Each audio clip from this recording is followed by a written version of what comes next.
¿Cuál es tu historia? Y no me refiero a tu pasado. Me refiero a lo que te dices, a lo que te cuentas todos los días.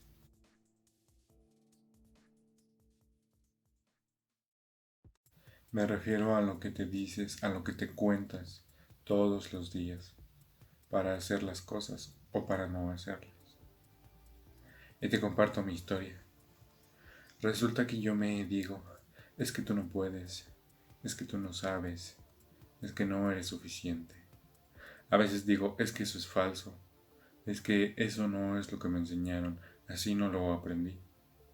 Es que eso no concuerda con lo que yo sé, entonces se descarta. Algo así son mis historias, porque no es una, son varias. Sin embargo, la historia que me conté y que además me repetí, ya está en mi cabeza y no me deja solo. Y cada que intento emprender, pues sale la misma historia. Es que tú no puedes, es que tú no sabes, es que tú no eres. Entonces, te pregunto a ti, ¿cuál es la historia que te cuentas? Y te invito también a reconocerla, a identificarla y por supuesto a probarla. Pues soy analítico, pues soy constante, soy disciplinado y te inventarás otras historias respecto a eso que estás mencionando. Es que no soy disciplinado, es que una vez hice y no terminé, es que empecé y lo dejé a medias. Y sí, quizá en el pasado así fuiste. Eso no significa que en el presente lo seas.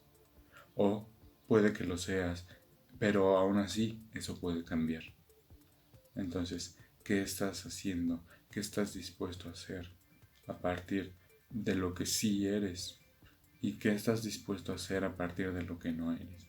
Porque algunas historias, por supuesto que son ciertas, algunas son correctas y válidas, pero la pregunta es, ¿cuáles sí están siendo válidas y cuáles no? ¿Cuáles estás aprovechando y cuáles están deteniendo? Esa sería otra pregunta importante a responder. Estas historias son fáciles de identificar cuando empiezas a observar tu pensamiento, cuando empiezas a observar tu conducta y cuando tratas de buscar de dónde se origina esa conducta. Los pensamientos son originados de la emoción, debido a que la emoción es primero. Sin embargo, ya que llegó la emoción, ya que se genera un pensamiento, generalmente sigue una conducta. Entonces, la conducta a veces no concuerda con las normas, no concuerda con los valores que nuestra sociedad nos requiere. Entonces, observar nuestros pensamientos es importante porque es ahí donde podemos detectar cuál es la historia antes de que inicie. Es importante encontrarla antes de que se ejecute porque la historia no solo es en nuestra cabeza, también es en nuestro comportamiento, en nuestro día a día. Si hacemos caso a esa historia, por supuesto que nos vamos a comportar de una forma específica. Entonces, identificando esa historia, podemos detenerla, podemos analizarla y evaluarla al momento.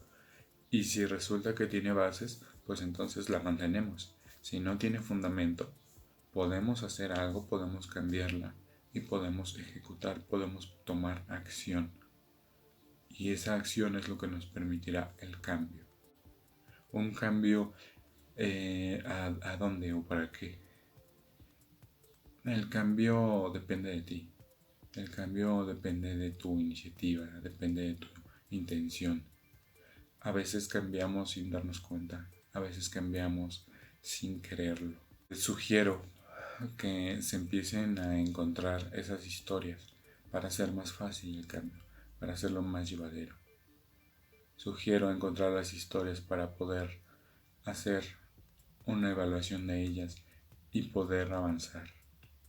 Sugiero hacer eso para encontrar una estabilidad emocional, una estabilidad que nos permita estar bien, estar sanos, una estabilidad que nos permita lograr cosas importantes, lograr nuestros objetivos, porque nuestras historias nos detienen y nos siguen deteniendo.